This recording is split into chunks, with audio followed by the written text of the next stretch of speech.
So in the section measures of dispersion, dispersion is how the data is spread out. So if we're trying to measure that, we're trying to put a number to represent all the dispersion in a data set.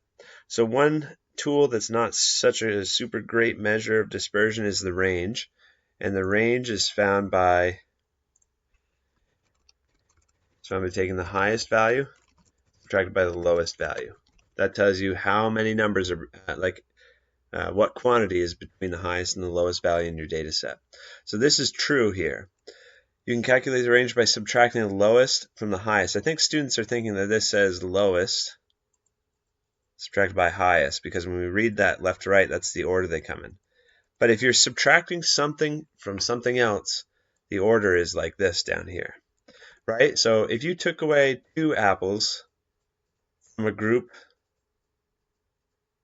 of 60 apples, you would write it like this, even though 2 comes first in that sentence, because that's how you represent taking away 2 from something. So if you're subtracting the lowest value from the highest value, this is the correct expression.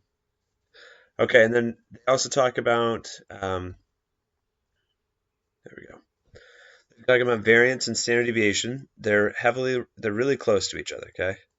The variance of a data set is this symbol is the Greek letter capital sigma.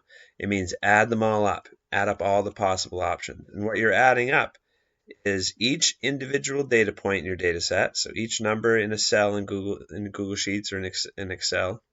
So each number subtracted by the mean of your data set squared, and then if it's the population variance you divide by n, or if it's a sample variance you divide by n minus 1. Okay, so that's variance.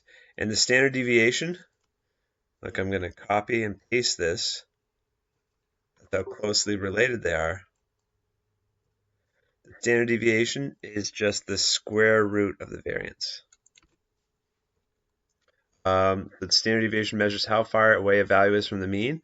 This is true, because look, it's taking each value and subtracting it by the mean to find out how far apart they are. Standard deviation and variance are ways of measuring how far apart. I guess this isn't technically correct. It's not a value. It's all the values. Maybe this is supposed to be false. Let me go look. I'm pretty sure that the answer key said true. It should say all the values of a data set from the mean. Because look, you add them all up. You don't just do one.